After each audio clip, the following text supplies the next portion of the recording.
Video ini adalah pendamping dari file materi yang sudah saya berikan melalui Google Classroom, sehingga hanya beberapa poin saja yang akan saya jelaskan di sini. Pertama, tentang perencanaan saluran. Dari saluran primer atau sekunder ke sawah, air akan mengalami kehilangan energi. Pertama, akibat adanya bangunan seperti box bagi, gorong-gorong, ataupun bangunan lainnya. Kedua, akibat adanya friksi atau kekasaran saluran. Sehingga yang perlu diingat adalah konsep di bawah ini. Kemudian mengenai trase jaringan irigasi, yang perlu dipahami di sini adalah bagaimana caranya membaca peta kontur. Kita harus tahu mana gunung, mana lembah, kemudian kemana air mengalir, lalu bagaimana caranya merencanakan saluran primer, terus mana daerah yang tidak bisa dialiri karena dia berupa pegunungan misalnya, seperti ini.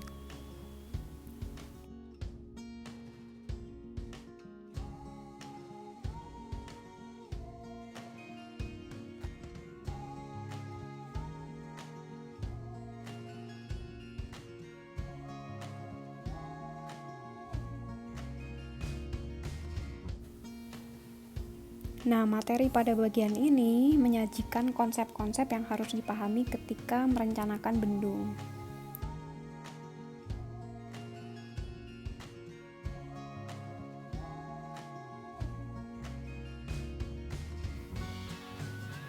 Nah, di bagian ini coba cermati dan bayangkan di mana tubuh bendungnya, kemudian intake-nya, lalu pembilasnya, terus mana pengambilan saluran primernya atau saluran primernya di mana.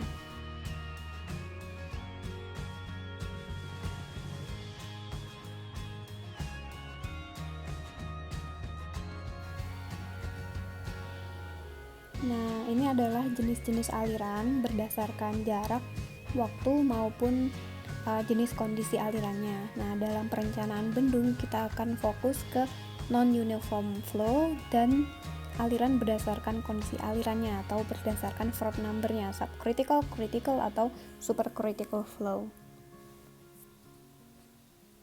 Air yang mengalir melalui mercu bendung mengalami beberapa flow condition like supercritical and then hydraulic jump and also subcritical flow. Nah, ketika air melalui mercu, dia menjadi aliran superkritis dengan kecepatan yang sangat besar.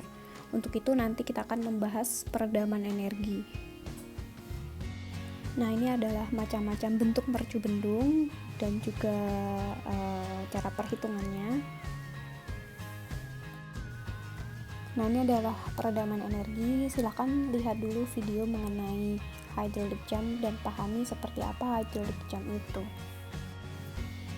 Untuk perhitungan hidrolis, hydraulic jump itu mengacu pada konsep energi spesifik yang menggambarkan bahwa kedalaman aliran sebelum dan sesudah hydraulic jump itu merupakan pasangan kedalaman tinggi muka air yang disebut kedalaman konjugasi atau conjugated depth. Nah, di sini panjang hydraulic jump juga bisa diketahui. Demikian juga dengan Y1 dan Y2-nya, seperti terlihat pada grafik di atas.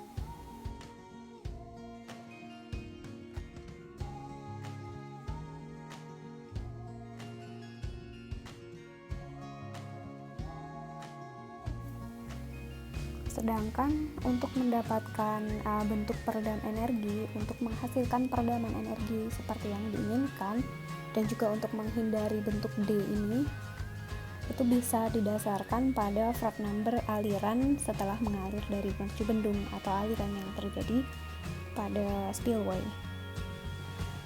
Nah, ini adalah bentuk-bentuk dari stilling basin atau kolam olak. Nah, ini chute blocks ini membantu untuk meredam energi juga. Silahkan dibaca-baca juga file materi yang sudah saya share, juga dilihat video YouTube yang ada di dalamnya.